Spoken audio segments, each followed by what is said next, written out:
Hello everyone, मैं हूं Ram sir और के प्राइम क्लास में आपका बहुत बहुत स्वागत है। तो आज हम लोग देखेंगे वास्तविक संख्याएं यानी कि प्रश्नावली 1.2। ठीक है ना। अब यहां पे क्वेश्चन जो बोलता है कि निम्नलिखित संख्याओं को अभाज्य गुणनखंड के गुणनफल के रूप में व्यक्त कीजिए।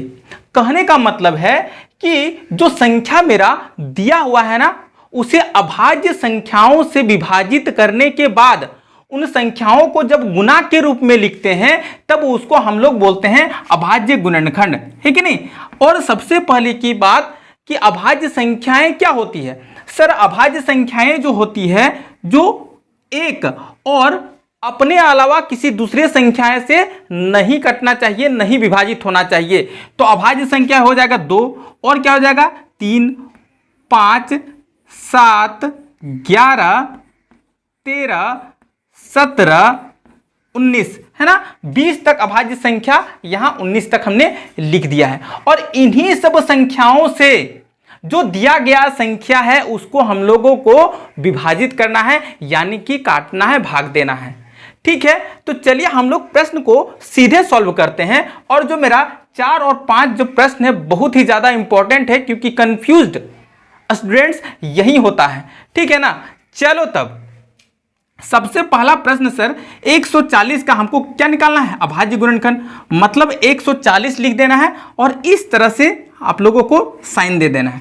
और क्या देखना है कि सबसे पहले हमको सबसे छोटा संख्या, यानी कि यदि 2 से भाग लग रहा है तब तो देना है, नहीं लगेगा तब 3 से देना है कि नहीं। और 3 से भी नहीं लगेगा तब फिर 5 में जाना है, फिर 7 में जाना है, इस तरह से नीचे आना है। लेकिन सबसे पहले हम लोगों को छोटा संख्या से शुरुआत करना पड़ता है। तो यदि लास्ट में यहाँ पे देखेंगे कि सर यदि लास्ट में 0 रहेगा ना, तो वो संख्या बहुत ही आसानी से 2 से पूरा कट जाएगा। ठीक है, चलिए यहाँ पे 2 से लगाते हैं। 2 का टेबल में 14 कितना बार में आता है, यानी कि 7 बार में 1 ठो 0 यहाँ पे उतार देना है। मतलब 70 बार में ये पूरा कैंसल आउट हो गया, कट गया। अब यहाँ 70 को काटना है, यानी कि लास्ट में 0 है तो ये 2 से बहुत ही आसानी से कट जाएगा। कितना बार में, 35 बार में कट जाएगा। 35 दूना 70 होता है कि नहीं, बिल्कुल होता है सर, है कि नहीं। फिर हम लोग यहाँ पे देखेंगे। अब ये देखो 3 से कटने का क्या नियम है। ये दोनों संख्या है ना 5 और 3, इसको सबसे पहले आप लोगों को जोड़ देना है। 5 3 कितना होता है 8। यदि 8 5 और 3 कितना होता है 8। ठीक है, तब 8 3 का पहाड़ा में आता है, 3 का टेबल में आता है, नहीं आता है ना, मतलब ये 3 से नहीं कटेगा। ठीक है, अब ये क्योंकि लास्ट में यदि 5 रहेगा ना तब ये 5 से कट जाएगा। लास्ट में क्या होना चाहिए, जो इकाई का अंक है 0 या 5 होना चाहिए। ठीक है, अब यहां सर ये 5 से कट जाएगा कितना बार में, सर ये 7 बार में कट जाएगा। 5 7 35, अब ये 7 बार में कट जाएगा, 7 इकाई 7, हाँ या नहीं। अब इसको कैसे लिखना है, यहां पे लिखेंगे, है ना, 140 का अभाज्य गुणनखंड, है ना, शॉर्ट फॉर्म में लिख देते हैं और से अभाज्य और गुणनखंड। ठीक है, अब यहां बराबर का साइन देना है। अब इसको यहां क्या हो जाएगा, ये जो है ना इसी को गुना के रूप में लिखना है। ये सब संख्याओं को, अभाज्य संख्याओं को गुना के रूप में लिख दो, आसान है। यानी कि सर यहां पे गुना के रूप में लिखेंगे 2 गुना 2 गुना 5 गुना 7, हाँ कि नहीं, बहुत अच्छा सर। फिर हम बराबर का साइन देंगे। अब 2 गुना 2 को हम लोग क्या लिख सकते हैं, सारा कुछ हमने क्लियर करवा रखा है। ठीक है, घात, है कि नहीं। वहां पे मैंने डिस्क्रिप्शन में लिंक दे दिया है, वहां पे आप जाके देख सकते हो। प्रश्नावली 1.1 का भी जो लिंक है डिस्क्रिप्शन में दिया हुआ है, वहां पे जाके आप उसको देख सकते हो सॉल्यूशन कैसे किया है। ठीक है ना। चलिए घात 2 गुना 2 को कैसे लिख सकते हैं, सर 2 गुना 2 लिखो या 2 पर घात 2 लिखो, बात क्या है, बराबर है, कोई चेंज नहीं है। तो इसको हम लोग लिख सकते हैं 2 पर 2 घात 2 गुना 5 गुना 7। और बिल्कुल आपको यहीं पे टिक करके आना है, यही मेरा आंसर होगा, है कि नहीं। तो बहुत आसानी से इस प्रॉब्लम को हमने क्या किया, सॉल्व कर लिया है। अभी तक आप चैनल में नए हैं, वीडियो को आप लाइक्स कर दीजिए। चलिए हम लोग दूसरे प्रश्न में बढ़ते हैं। दूसरा जो प्रश्न है 156 है। क्या है 156। अब 156 का हम लोगों को निकालना है अभाज्य गुणनखंड। ठीक है, आप इसका स्क्रीनशॉट भी ले सकते हो। सीधा आपको लिखना है इस तरह से 156, यहाँ पे ये डिवाइड का साइन आपको दे देना है। यहाँ पे देखना है कि सर ये 2 से कैंसिल आउट होगा, बिल्कुल 2 से कैंसिल आउट हो जाएगा, क्योंकि 2 से विभाज्य का नियम बोलता है कि यदि इकाई अंक यहाँ पे ये वाला जो संख्या है, यदि 0, 2, 4, 6, 8 है ना, इन पांचों संख्याओं में कोई भी यहाँ लास्ट वाला अंक रहेगा तो वो पूरा पूरा 2 से कट जाएगा। मतलब यहाँ पे आप 2 चीज सीख रहे हैं, एक तो आप विभाज्य का नियम, दूसरा अभाज्य गुणनखंड। ठीक है, तो सर 2 से लगा देते हैं, यहाँ पे हो जाएगा है कि नहीं, 2 सते 14, क्योंकि 15 है तो 7 बार में लगेगा, 15 से कम 14, यहाँ बच गया 15 में 14 घटाएंगे, यहाँ क्या बच गया 1, यानी कि 1 और 6 16, यानी कि 2 अट्ठे हो जाएगा 16। क्लियर है। फिर यहाँ से हम लोग सर देखो तो लास्ट में 8 है ना, यहाँ भी 8 है, ये 2 से पूरा पूरा कट जाएगा सर। ठीक है ना, यहाँ पे हो जाएगा 2 तिया 6 और 7 में 6 जाएगा, बचेगा 1। यहाँ पे आप देख सकते हो, इस तरह से लगा सकते हो। और यहाँ पे 18, 2 9 हो जाएगा 18। कितना हो जाएगा 2 9 18। फिर से इसको हम इस तरह से साइन देंगे। अब यहाँ चेक करेंगे, क्योंकि 2 से तो कटेगा नहीं, जो विभाज्य का नियम है 2 से कटेगा नहीं। अब यहाँ 3 से देखेंगे, क्योंकि हमको अभाज्य संख्या से ही इन संख्याओं को विभाजित करना है, उसको काटना है। सही है। 3 से सर 9 और 3 को जोड़ेंगे ना तो 12 आ जाता है, और 3 का टेबल में भी 12 आता है, यानी कि 3 + 9 हो जाएगा 12, और ये 3 का पहाड़ा में भी 12 आ जाता है। मतलब ये 3 से कटेगा, यही तो ध्यान देना है। 3 से कट जाएगा, 3 से कितना बार में 3 इकाई 3 और 3 तिया हो जाएगा 9, 13 बार में कट गया। अब ये 13 किसी से तो कटेगा नहीं, यानी कि 13 का पहाड़ा में कटेगा 1 बार में। क्लियर है। अब यहाँ तक इसका क्या लिख देंगे 156 का अभाज्य गुणनखंड। मेरे यहाँ पे थोड़ा स्पेस कम है, इसलिए इसको हम शॉर्टकट फॉर्म में लिख देना है। आप लोगों को शॉर्टकट यूज नहीं करना है, अभाज्य गुणनखंड, और यहाँ दे देंगे बराबर का साइन, है ना। अब इन संख्याओं को गुना के रूप में लिख दो, यानी कि 2 गुना 2 गुना 3 गुना 13। पूरा क्लियर हो गया। अब सर आप जैसा बताए थे यहाँ पे कि इसको 2 पर घात 2 भी लिख सकते हैं, और गुना 3 गुना 13 भी लिख सकते हैं, और ये मेरा आंसर निकल के आ गया है कि नहीं। चलिए अब हम लोग नेक्स्ट वन चलते हैं, क्वेश्चन नंबर 3। ठीक है ना। अब क्वेश्चन नंबर 3 देखेंगे। बहुत ज़्यादा देखने में तो हार्ड लग रहा है, लेकिन इसको बनाना कितना सिंपल है आप लोग सोच सकते हो, समझ सकते हो। ठीक है ना, कि क्या करना है। 3 8 2 5 का हम लोगों को निकालना है अभाज्य गुणनखंड। अब हमको सबसे पहले विभाज्य के नियम के अनुसार काम करना पड़ता है, तभी आप जाके अभाज्य गुणनखंड को बहुत ही आसानी से चुटकियों में सॉल्व कर पाते हो। ठीक है। यदि हम लोग 2 से नियम देखेंगे विभाजित का, तो मेरा क्या हो जाएगा कि सर लास्ट में यहाँ पे क्या होना चाहिए, ये जो लास्ट संख्या है 0 2 4 6 8 होना चाहिए, लेकिन नहीं है, तो ये 2 से नहीं कटेगा। 3 से क्या नियम है, 3 से नियम है सर संख्याओं को जोड़ दो, यानी कि 5 2 7 और 7 और 3 10 और 8 18, और 18 जो मेरा है वो 3 का टेबल में बराबर आता है। ठीक है। इसका मतलब सर ये पूरा संख्या 3 से विभाजित हो जाएगा, कट जाएगा, तो हम सीधा 3 से लगाएंगे। ठीक है। यहाँ हो जाएगा 3 इकाई 3, 3 दूना हो जाएगा 6, और हाथ में बच जाएगा 2, यहाँ हो जाएगा 22, और 3 सत्ती 21, यहाँ बच गया घटा के 22 में 21 जाएगा 1, और हो जाएगा 15, 3 5 हो गया 15।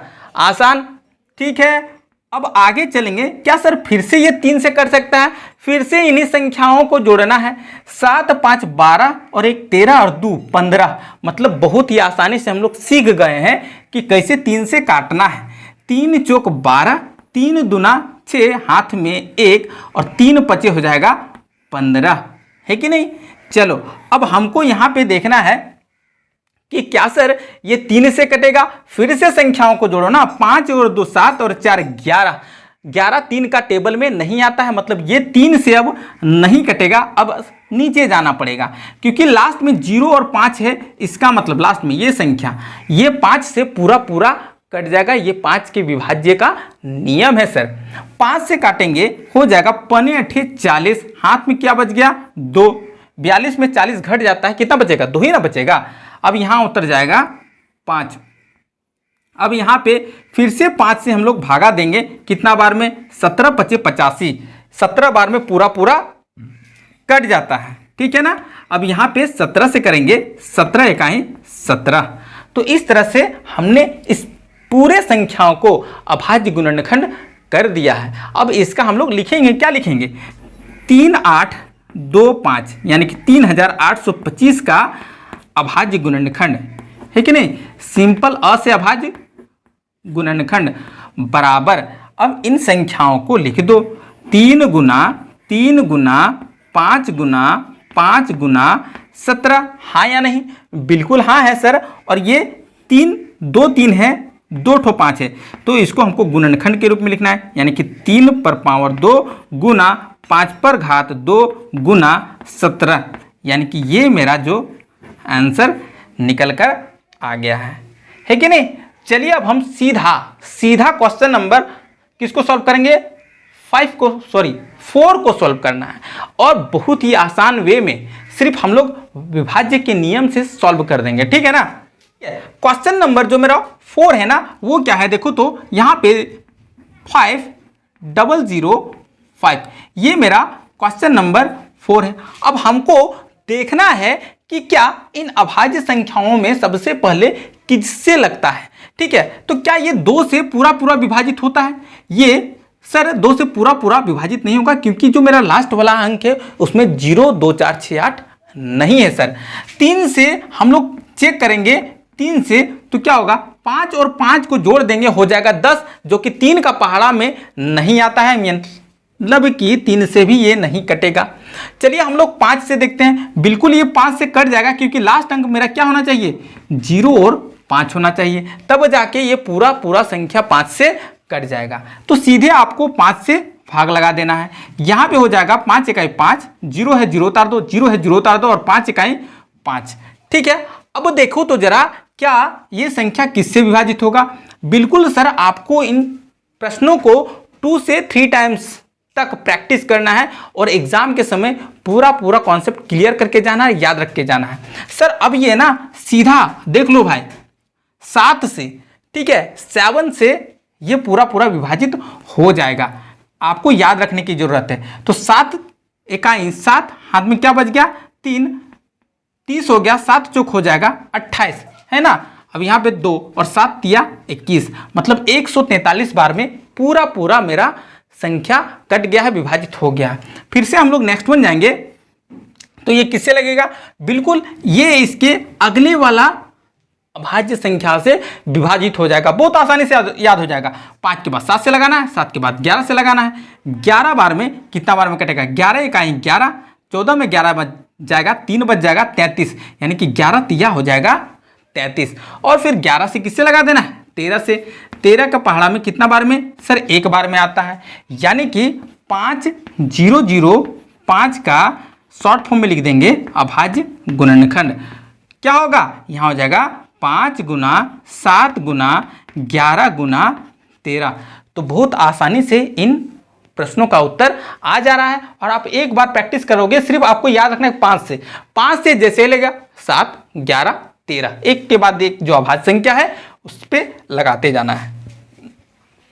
चलिए हम लोग नेक्स्ट क्वेश्चन, सीधा क्वेश्चन नंबर 5 में जाते हैं। कहाँ जाते हैं? क्वेश्चन नंबर 5 में जाएंगे। क्वेश्चन नंबर 5 बोलता है 7429, ठीक है। अब ये जो क्वेश्चन है ना, बिल्कुल आपको एग्जाम के समय क्या करके जाना है?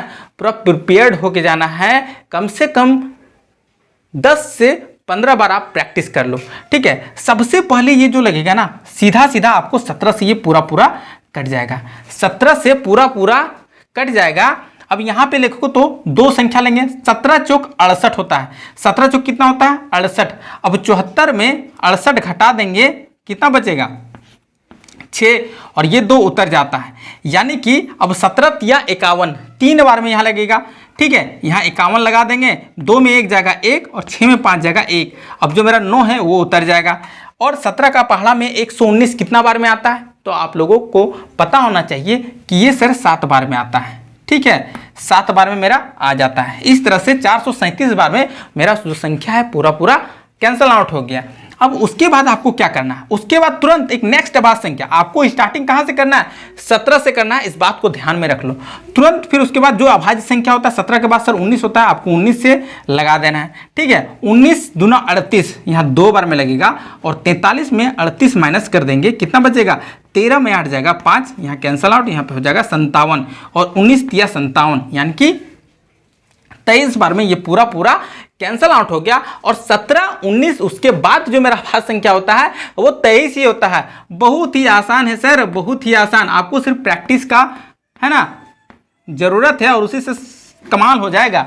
फिर अब देखो तो 7, 4 दोनों का क्या होगा, अभाज्य गुणनखंड है कि नहीं, वो मेरा हो जाएगा 17 गुना 19 गुना 23। और इस तरह से बहुत ही आसानी से हमने क्या किया, आंसर को क्लियर कर लिया है विथ कॉन्सेप्ट। तो आप लोगों को क्या सीखने के लिए मिला, सबसे पहले विभाज्य का नियम, दूसरा यदि अभाज्य गुणनखंड कहीं भी प्रॉब्लम है तो वो सीखने के लिए मिल गया, और 10th क्लास का प्रश्नावली भी आप लोग क्या कर सकते हो, सॉल्व कर सकते हो विदाउट एनी हेजिटेशन। फिर मिलते हैं नेक्स्ट वीडियो में। यदि चैनल में बिल्कुल नए हो ना तो सब्सक्राइब कर लो, जीरो से हीरो बनना है तब, ठीक है ना। लाइक्स करो, शेयर उन मित्रों को करो जो मैथ में इंटरेस्टेड है लेकिन थोड़ा सा कमजोर है। फिर मिलते हैं नेक्स्ट वीडियो में, तब तक के लिए बाय बाय।